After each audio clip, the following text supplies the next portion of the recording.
Hey everyone, Austin here with Carlson Cards. So today is the first episode of the Carlson Cards podcast. This is something I've had interest in for a while, but I just haven't gotten around to doing yet. I graduated from grad school last week with a mechanical engineering master's, super pumped about that.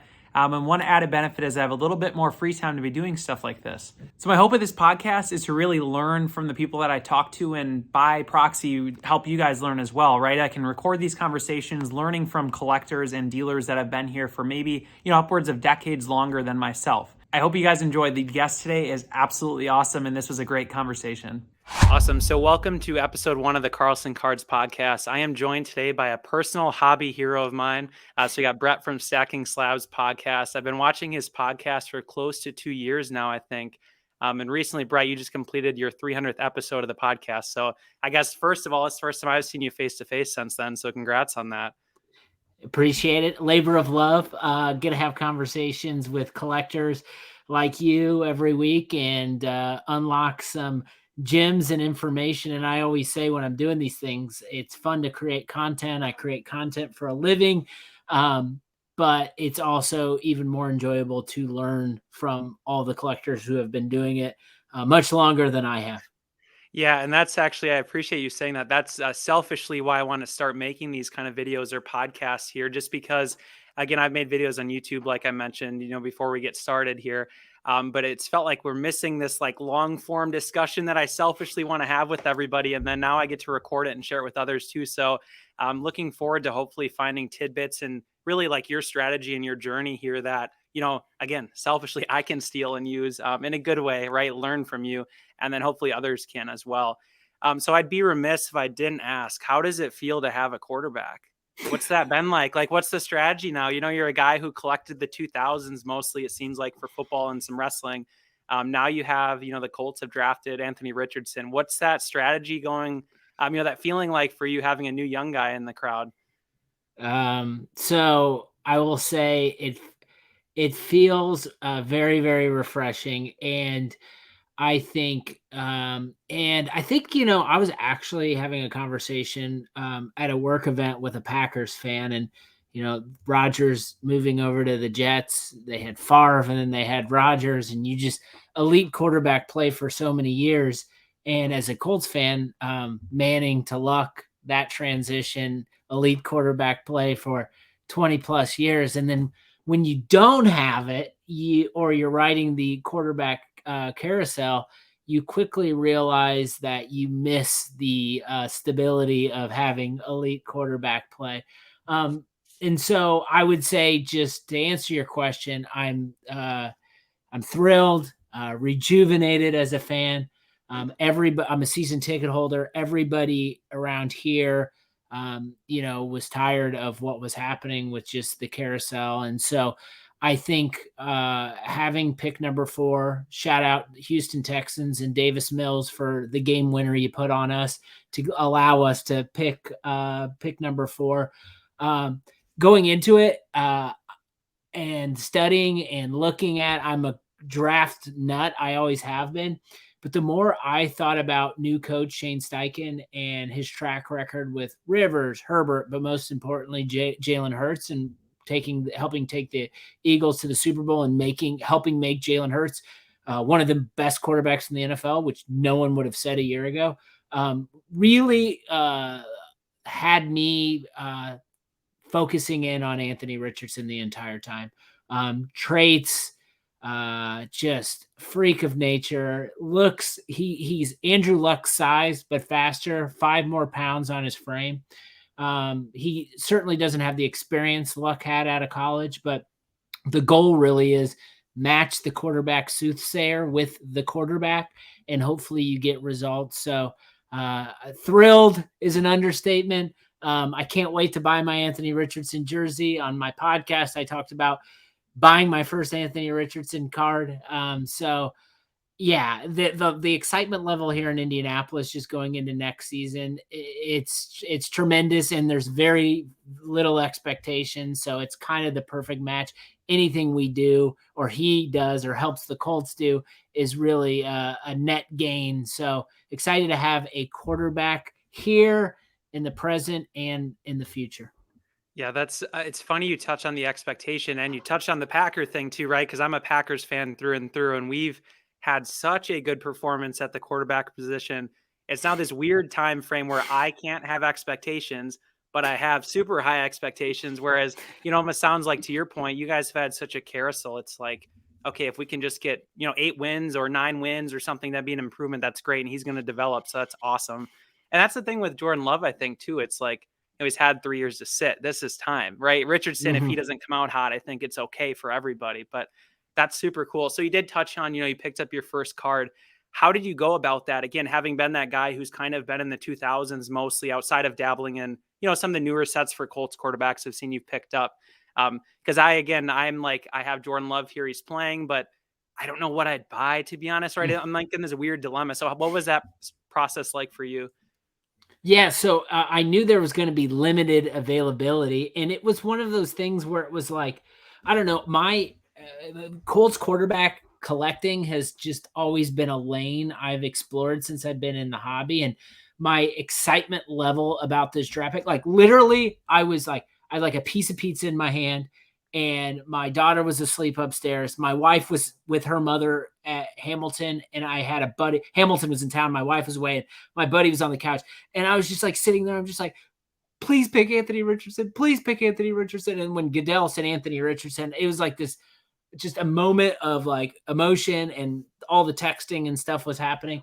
And then like after the dust had settled and I like took a deep breath, I was like, I gotta go look on eBay for Anthony Richardson cards. And there literally was a Bowman Chrome, which I love Bowman Chrome. Obviously, being a Peyton Manning collector, when I think about, everyone's got their own thoughts, but when I think about Peyton Manning's rookie card, a lot of people go to the Topps Chrome. It's probably more widespread. That image is in people's minds, but mine has always been the Bowman Chrome. Mhm. Um, Refractor has been like, I've got a copy and I bought the copy right when I got back in the hobby, and I've never thought about selling it. So like the Bowman Chrome University for college was out, and I never had a reason to explore those until now. And I was like, this is so fun. Like the first card I'm going after is a Bowman Chrome Gold, which if you're a Peyton Manning collector, Bowman Chrome Golds, that's a card you want. And so there was literally a Bowman Chrome Gold, Bowman Chrome University Gold out of 50 of Anthony Richardson and an SGC 10 with 15 minutes to go. I looked at this Good card and timing. I was like, perfect timing, checking all the boxes. And I was like, I don't even need to know the comps of this card. I want this card. And so I'm just going to put a ridiculous bid on it. And I had the fat bid loaded up, the mega bid loaded up. And legitimately like went to Card Ladder and I like, look what the last one sold for. And the last one Mhm. sold raw. And I was like, okay, I'm going to put a big bid in. And I don't know if people were stuck in draft mode watching it, but like I got the card for like a third of what the raw last comp sold for like a Wow. month ago. And it was like double victory. I was like, great. I saved myself a few $100s. I got this card. And when it came, it was like, it was so special. It like came and I was just like, I looked at it for a minute and I was just like, this is the first card of so many cards I'm about to buy of this player. This is so much fun. It's sweet that you mentioned that too, because now it feels like well, to the basis, right? You're collecting as a fan of him now. There's not really prospecting going on, which I think is good. I mean, you would probably agree. And then the coolest part is this one. It sounds like you're gonna have an awesome memory no matter what. Like you're gonna remember I bought this card at this specific time. So that's really cool. So to kick it over a little bit, one thing I want to ask you, and I this is coming off the top of my head as I'm talking to you here. So you have interviewed possibly the most collectors of anyone that I know. One thing with having done 300 episodes, I think, I would assume it's been close to probably 100 to 150 collectors, right? If I had to guess. Yeah, that sounds about right. It's been a lot. So I'm going to pretend you're like a psychologist, like an experimenter here, right? I just was wanting to ask, like, what are some high level takeaways you would have from talking to that many people? Because I'm like, again, if you've those who are listening and have seen my channel, I've been around for 2 to 3 years, pretty new, right? Didn't know what I was doing, kind of was buying stuff, trying to sell it, buy stuff, trying to sell it. Then lo and behold, I tried to just start collecting and everything seemed to click and it was working out, right? So in your mind, having seen all these collectors who have been around for a long time, what are the takeaways and what do you think a lot of people who come in are maybe missing the boat on, especially those who are trying to be collectors but they don't know where to start? Yeah, so I think primarily like the biggest at the like top of the mountain, the number one thing would be this element that the people that I'm talking to and I'm learning from would rather have the cards than they would the money, or the cards as a vehicle to get the money. And I think once you get to this level where that's your breakthrough, then things start happening, right? Like there are irrational decisions that you make as collectors, like me and that Anthony Richardson card. Like I was not only willing to set the market, I was willing to do it in an absurd behavior because I wanted that card and I didn't care. So there's that. Like it's about the cards over the money. And I think when you start operating, and what I've learned, when you start treating the cards as like collectibles and as these items that are next to you that you can appreciate, the money and the stuff just ends up working itself out. So like that would be one. I would say two. It's on the money track. It's like this idea that you get to this point where no matter the price of certain cards that seem like they're out of your reach, they no longer become out of your reach because you begin to uh, build this equity in your PC, and over time it compounds. And so then you, as the collector, are constantly making decisions, and those decisions are: there's this card that I really want.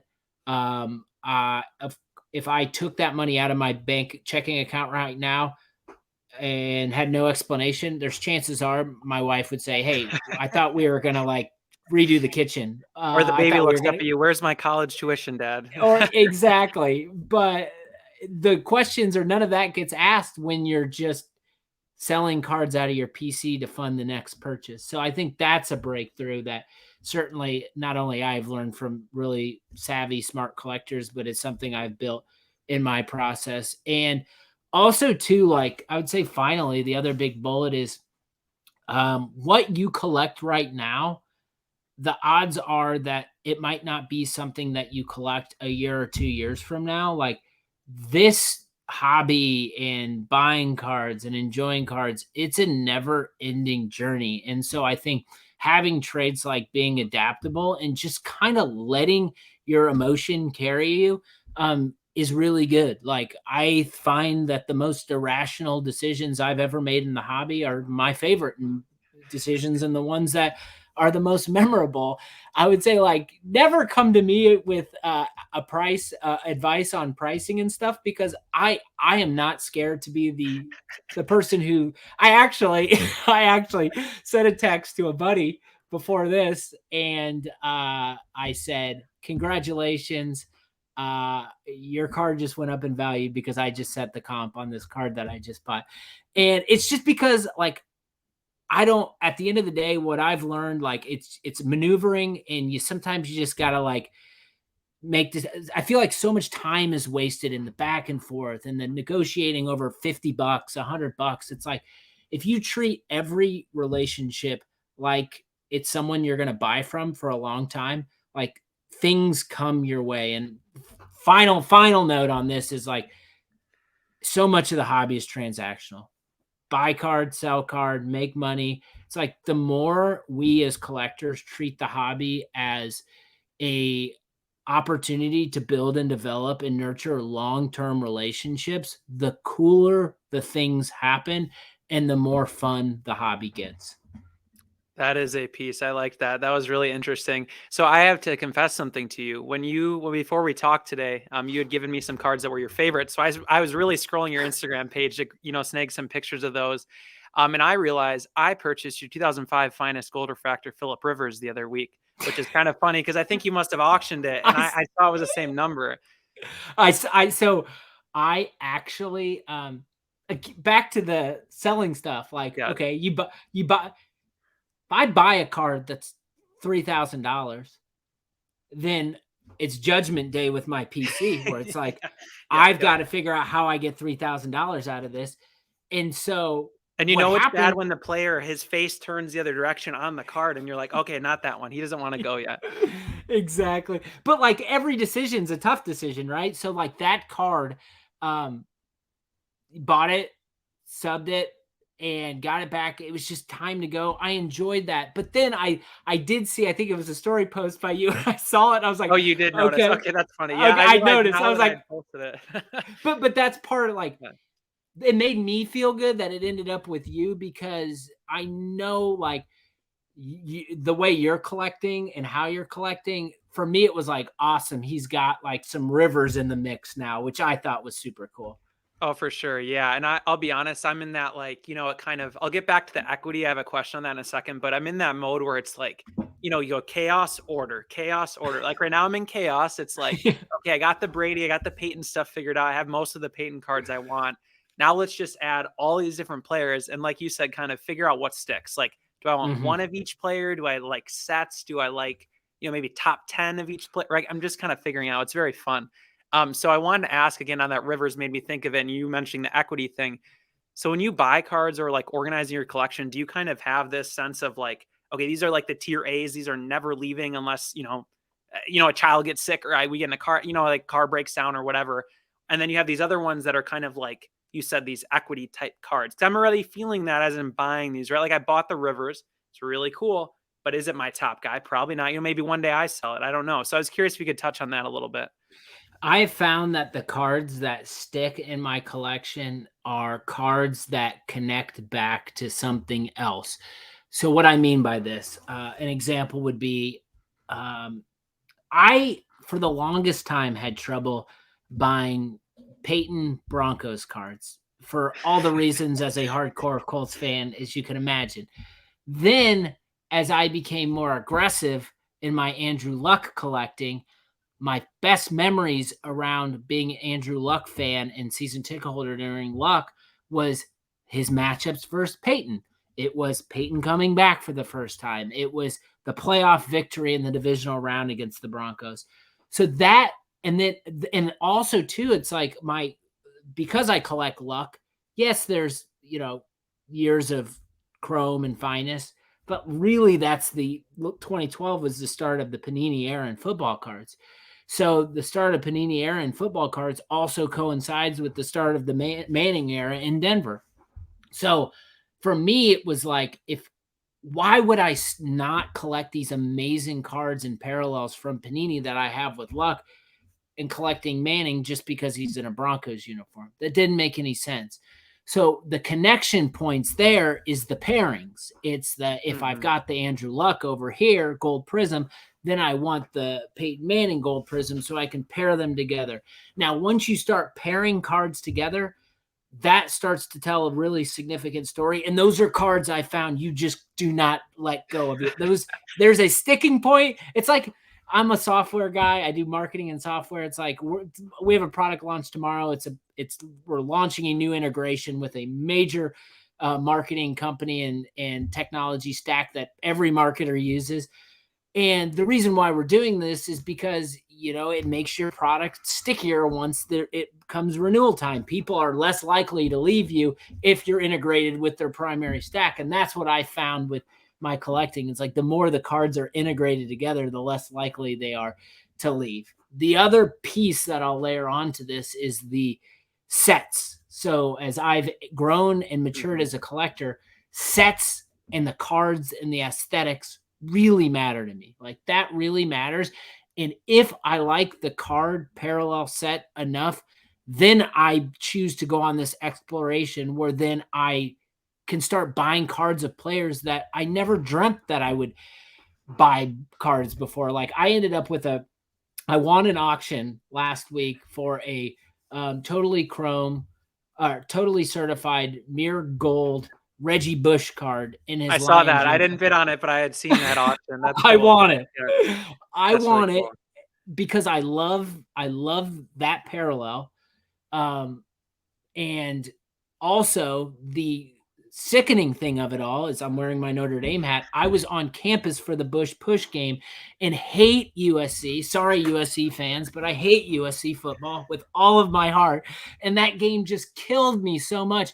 But then, like, while it's sickening to me, the fact that like I'm now buying a Reggie Bush card because it ties back to the memory, it just like signifies that moment in time for me as a sports fan. So I don't know, like you look at like 90s collectors, basketball collectors, watch how all the OG 90s collectors operate, right? They're in the sets and they're buying the players because they love the sets and the players are nostalgic to them. I don't think that's really happening at a level in football cards as it is in basketball cards.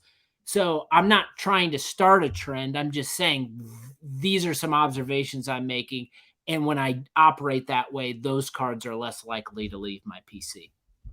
That's awesome. No, and I like that you touched on even the basketball versus football thing, because I think that's partially, obviously loving football more was why I started collecting it. But that part to me always, I shouldn't say scares me, but kind of surprises me because, you look at, there's players that are in the exact same set, same parallel, same numbering, but different sport.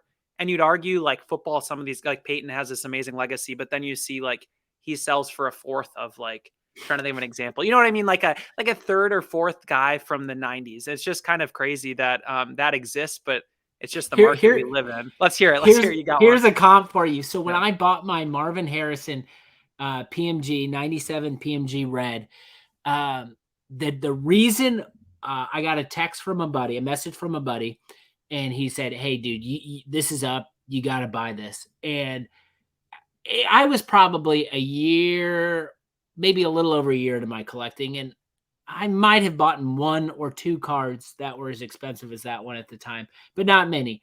And when I saw the price of the card, I was like, that's a lot of money, but this is a PMG of one of my favorite players. Like, let's try to justify this a little bit. First thing I did was go over to the basketball stuff, and I'll never forget, like the last sale of a Rod Strickland red PMG was like 3.5x the price of this Marvin Harrison card. Once that sunk in, I was like, I am an idiot not to buy this card right now. So I just like bought the card, and now, obviously people love PMGs. That card is appreciated, whatever. I'm never going to sell it. But like the justification there was like, man, like people are buying Rod Strickland for 3.5x what this Marvin is. I think Marvin's probably a better player when you compare the two, so I'm going to go out and buy it. So there's always opportunities like that, I feel like. Yeah, and it sounds like the way you put it was really strong, where it's like it's just evidence for you of why this card you're buying for your collection makes even more sense, because you can look and have evidence on the other side, right? I think you would probably agree. I never look at a card and think, okay, Peyton 2012 Prism Gold did 8,000. Kobe's is like 10 to 20x that. Now, am I saying Peyton should be worth Kobe? Probably not. I don't know, but it's good evidence to say that, okay, maybe this isn't such a bad price. Of course, I don't have 10 grand, so I didn't win the Peyton. But you get the point. What did that go for? What did that? I think it was like 8.7 to 9, somewhere in that range, and a 9.5, which again I think was pretty close with the prior one. But then I was looking at basketball, and I was in Florida this past weekend visiting my dad, and I was like listing off the comparable players for basketball and the prices, and he was just super confused. And I was like, there, thank you, Dad. I'm confused too. I agree. I saw that card is on my want list, and there's been so many cracks at it recently, and I'm in the process of a move. And when I saw that card list, I was just like, I can't possibly justify buying that card right now because I'm supposed to be moving and spending my money on life. So I kind of blacked it out a little bit, obviously needing an update for you. But whoever got that, I think that's a pretty decent price on a card like that. Agreed. Yeah, no, totally agree. So I was wondering, do you mind if we jump over to your collection a little bit? So I know you gave me a list of 4 cards, so I'm going to swap. So I think, you can see us and the cards for those of you watching on YouTube. Otherwise, podcast, you don't get to see the visual here. But if you wouldn't mind just stepping me through these top 4 cards you gave me, and if there's any quick stories that you like about a specific card, that'd be great to share as well. Yeah, absolutely. So, and this is, I got to say, this is like the Stacking Slabs, like volume EP, like, like a rap album. This is your cover right here if you ever want to use it. I just might. So get overwhelmed by like the top question a little bit, but like I knew we were doing this and you sent me a message today and I was like, all right, I just need to make some quick decisions on this. So I'll run through the highlights really quick. So the first card is my most recent edition. It's the 2014 Prism Andrew Luck Black Finite 1/1. Just got it back from PSA, which PSA 10. Does it really matter on a 1/1? I don't know. I grade all my 1/1s. And if they come back a PSA 10, I feel like I'm like a superhero all of a sudden with these cards. It's like, look at me. Mine says 10 and it's a 1/1. So I always do that. People say don't do that. I don't listen to them. But anyways, this card was like a dream card, like a unicorn for me. 2014 Prism's my favorite year. I just think it's gorgeous. I love the backgrounds. I love how the players are pushed forward. Just 2014 on the Panini side, to me, I could write a book. A lot of people say a lot of negative things about Panini. I don't. I think Panini's done a really nice job just in general. But 2014, I think, is a shining moment for them. Prism is a big reason why. So this card, this is why you build relationships. This is why you post your cards. Post what you like. Some people say don't post because other people will find out, whatever. I feel like that's a limited mindset. So I've been very aggressive in the past year with building out a badass Andrew Luck collection. One, because he's my second favorite player of all time behind Peyton Manning. And number two, because his cards are extremely affordable. Now, I think, again, I'm going to buy the cards because I love the player. But you go back and the basketball stuff, think about what like some of Penny Hardaway's best cards are selling for right now. What Grant Hill's cards. You don't think there's going to be a contingent of people who love Andrew Luck like me 10 years from now? I think there's going to be. So anyways, I've been aggressive because I've had that thought process running through my head. This card was on my list. Grant Waldorf Stories was in Nashville. He sent me a picture. I almost fell out of my chair.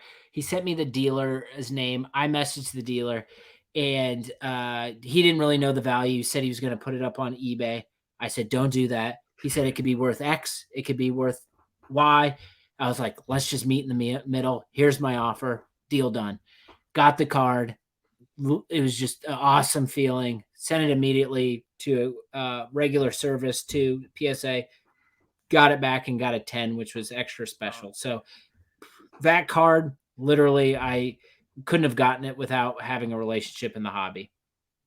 Should I move on to the next one? Yeah, and just again, that's like a double whammy of reminder that Grant's awesome. I feel like he's just a good guy to know.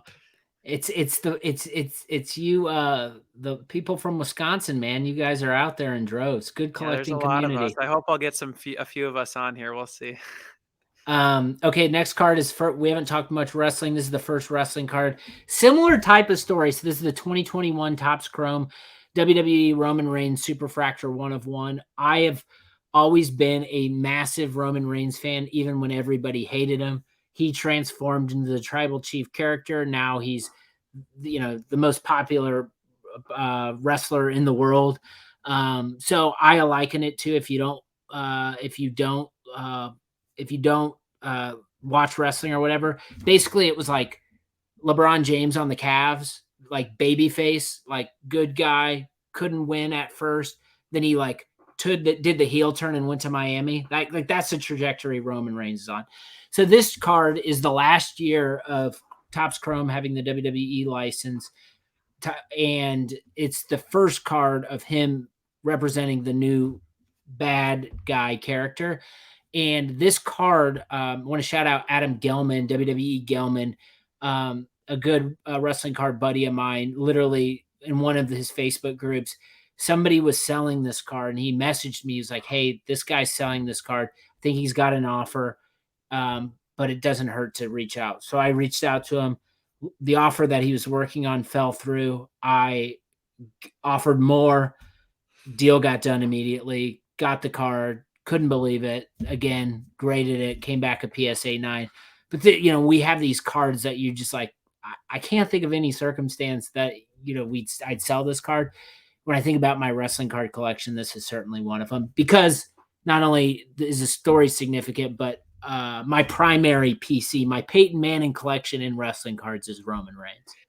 That's amazing, Brett. And can I ask you a quick question too? I'm glad you mentioned not talking about wrestling yet. Before we jump over to your Peyton and Marvin Harrison I see in front of me, could you just touch on like super high level for somebody who I appreciate wrestling. I've watched it before, right? I'm not like an uber fan of it. Could you touch on like the collecting differences, just high level that you see between football and let's say wrestling? Are you in a different mindset when you're buying wrestling cards? Are you in the similar mindset? Right? It's just such a new world to me. I don't know anything about it, so I'd love to just ask that question if you don't mind. Yeah, it's certainly different. The way collectors operate, how everything works. There's not as much as the prospecting angle to it.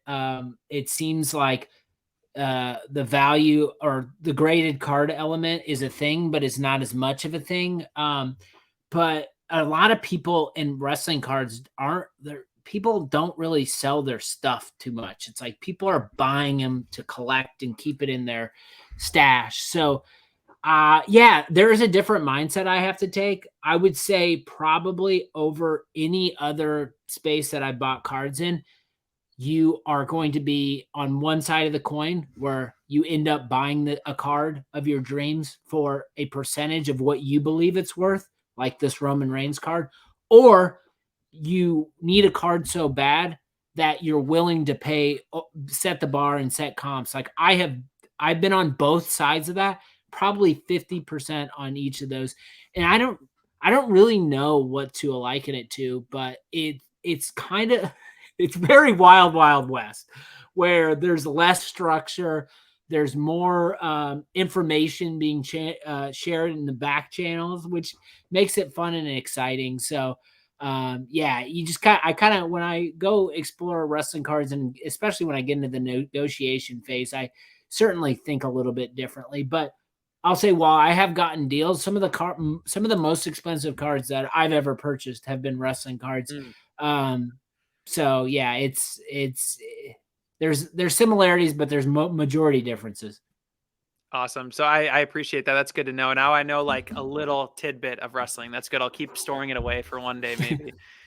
So if you want to touch on then the Peyton I see in front of me, I know I just picked up a gold for this, which this set kicks butt. Like I got it in hand. I'd never seen one. It's incredible. I still need to see one of these in hand though. So go ahead with the Peyton here. Yeah, so I'm gonna I'll shout out our buddy Kevin Randall, the Captain 37. When we were doing the first Peyton Manning top 10 live, this was one or two on his list, and I had never seen it before. And he explained the significance of it being first year X Fractor, uh, and just the way the card. He was like, whatever I show you here doesn't do this card justice.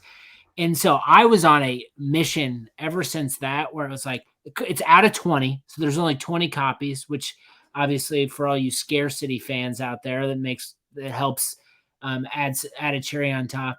And I've got, it's hard because I gave you this card and it's like, is this my favorite Peyton Manning card that I own? And I think it is. And it's like not a rookie card, but I love this card. And it's just, when it popped up on eBay, it was one of those moments where it was like, I need to buy this card right now because I'm not sure I'll ever have a chance at it again. So, yeah, to me, this is one of those cards that it's got the scarcity component. It's the first year of something. It's got the aesthetics.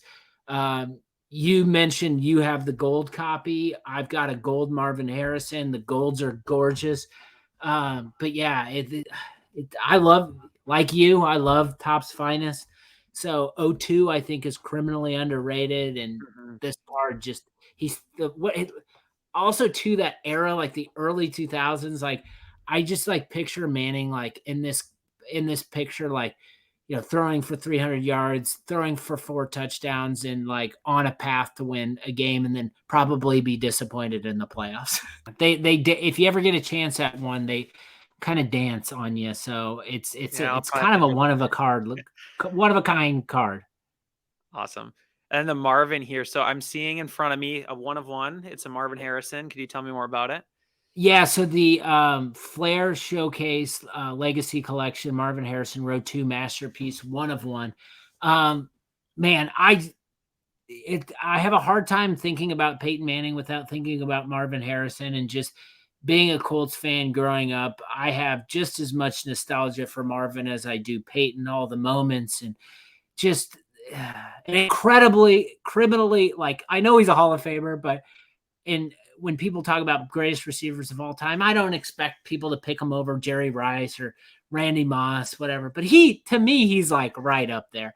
Receptions, yards, everything. And so I've got a decent Marvin collection. And this one is just when this card became available and I got a crack at it, I knew I had to take it because these masterpieces, one of one, 90s one of ones, it just screams like 90s nostalgia. And so when I think about these like ancillary lanes within my PC that I have, and I don't have the Marvin collection like I do Peyton or like I do Andrew Luck, but he certainly means a lot. And having a card like this, I grew up ripping boxes of Flair. This is one of those cards that hits all those elements for me. That's awesome. That's super sweet. And like you said, the receiver train is like a whole nother conversation for another day. Cause that's, again, they all feel so undervalued. It's really tricky. Can I say something on that? Yeah, for sure. And it looks like you're pausing out again. So I'm gonna have to crop this out.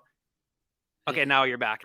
Okay. Go for it. Yeah. The receiver thing, I have found that there could probably be an entire podcast on receiver cards because how controversial they are. And my take on this is if receivers are nostalgic to you, but they don't appear as valuable, don't go buy them, because these are the guys that were dancing in the end zone when we were growing up. Like, these are players that are significant to us. And there's so many good ones in the 90s, in the early 2000s. Even, going on to like Calvin Johnson, it's just like, I have found that without looking at the data and the prices and everything else, it just seems like there's been a growing sentiment on wide receivers. And I think it's just like, look at what receivers in the NFL are making now. And so it's becoming a premium position. And I just feel like there's so many fun receivers to collect. And no matter what team you support, the odds of you having someone that you watch growing up who caught touchdowns, like, there's probably a new opportunity to start a new collection around that player. Oh, totally. While learning 90s cards, while learning 2000s, like the perfect avenue. I totally agree. So I appreciate the time, Brett. I have one more quick one for you. So I have a fast 5. So this is 5 quick questions for you. It's the first word that comes to mind or first answer here. Are you ready for it? These are the questions the hobby wants to know. So this is really critical you get these right. So you're offered a tag team position at the next WrestleMania. You have either Hulk Hogan or The Rock. Who's your partner? I'm picking The Rock all day long. Okay, good to know. And then, so Colts are in the Super Bowl. You either have a nosebleed ticket or you have the next WrestleMania front row seat. Which are you taking? Nosebleed at the Super Bowl. Okay. That was I figured that'd be a little tricky, but okay. It's tough. And then Topps Finest or Topps Chrome. Just, you can only collect one. What are you taking? I'm picking Finest. Okay, and then pineapple on pizza. Is that a yes or no? That's a hard no for me. A little bit of respect loss. No, I'm just kidding. And then finally, if you're only collecting from here forward, would you do 90s or 2020s? You can only pick one. So it could be the next 7 years still we got. Which are you taking? I know Fanatics is coming, so that's a little more difficult of a question. I'm picking 90s. Okay, that's tough, but I'm picking 90s.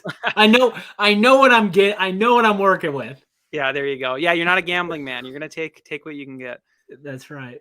That's right. Awesome. Well, thank you so much, Brett. I really appreciate it. Again, great chatting with you. It's been about a year since I think we talked face to face. So looking forward to seeing you at the National. And again, thanks so much for coming on.